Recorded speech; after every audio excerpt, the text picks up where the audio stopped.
जाता है जो दूसरे शहर में रहती थी। अरे पोपटलाल, बड़े दिनों के बाद तुझे मेरी याद आई। माय डियर बहना, तू तो जानती है मैं अपने कारोबार में कितना व्यस्त रहता हूँ। हाँ, तेरी बात भी सही है।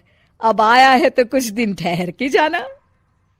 अरे दीदी, ये भी कोई कहने की बात है। श्यामा देवी पोपटलाल को रहने के लिए एक कमरा दे देती है।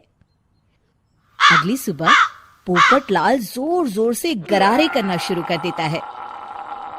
नकुल की पत्नी नींद से जाग जाती है और घबराकर अपने पति नकुल को जगाती है। अरे उठिए, लगता है हमारे घर में कोई जानवर घुस आया है। कैसी अजीब अजीब आवाजें निकाल रहा है, मुझे तो बड़ा डर लग रहा है। अरे कोई जानवर नहीं है भाग्यवान, पोपटलाल मामा जी हैं, अपना गला साफ कर रहे हैं। इतनी सुबह सुबह? अभी तो सिर्फ 4 बजे हैं। मामा जी इसी तरह से जल्दी उठ जाते हैं। अच्छा, ठीक है। नकुल की पत्नी जैसे ही सोने लगती है और जल्दी नाश्ता भी करते हैं। क्या मतलब? मुझे अभी उठ के उनके लिए चाय नाश्ता बनाना पड़ेगा? हाँ। अरे मर गई रे, अब मेरा क्या होगा? फिर थोड़ी देर के बाद नकुल की पत्नी मामा जी के लिए चाय नाश्ता बनाने में जुट जाती है। अरे भाई वाह, बड़ी अच्छी खुशबू आ रही है। बहू, जो भी बना रही हो फटाफट ले आओ, जोरों की भूख लगी है। हाँ मामा जी, अभी लाती हूँ।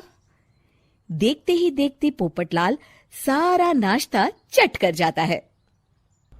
बहू, कल से पराठे में देसी घी ज्यादा डालना, आज कुछ मजा नहीं आया। हे भगवान, इसका नाम तो पेटू लाल होना चाहिए था। पूरे 10 लोगों का नाश्ता अकेले हजम करने के बाद भी इन्हें मजा नहीं आया। इस तरह रोज पोपटलाल सुबह सुबह घर के सभी लोगों को नींद से बेवक्त जगा देता था और हमेशा खाने की उल्टी सीधी फरमाइश करते रहता था। देखते ही देखते गुप्ता परिवार की दिनचर्या अस्त व्यस्त हो जाती है। अरे भाई, खाने का असली मजा तो इस घर में है। अरे माँ, ये पोपटलाल मामा यहाँ और कितने दिन रुकेंगे? ये अकेले इतना खाना खा जाते हैं कि आज राशन वाला मुझसे पूछ रहा था कि अरे भाई, क्या आप लोगों ने घर में हाथी पाल लिया है? अरे बेटा, अब घर के मेहमान को कोई सीधे मुंह कैसे निकाल सकता है? माँ जी, अब बर्दाश्त की इंतहा हो गई है। मैं अकेले इतना काम नहीं कर सकती। आखिर मैं भी इंसान हूँ। मैं कल ही अपने मायके चली जाऊंगी। अरे भाग्यवान, हम सबको मुसीबत में अकेला छोड़कर तुम कहाँ जा रही हो? जरा सब्र करो, मैं कुछ सोचता हूँ। अगले दिन एक डॉक्टर साहब उस घर में आते हैं। अरे नकुल बेटा, ये डॉक्टर यहाँ क्यों आया है? अरे मामा जी, माँ की तबीयत बहुत खराब है। तबीयत तो खराब होगी ही, तुम लोग उल्टा सीधा खाना जो खाते रहते हो। देखो नकुल, मैं तुम्हारा फैमिली डॉक्टर हूं, इसलिए आज से मैं जो कहूंगा तुम सबको वही खाना रोज खाना पड़ेगा। आजकल कितनी बीमारियां फैल रही हैं, पता भी है तुम्हें?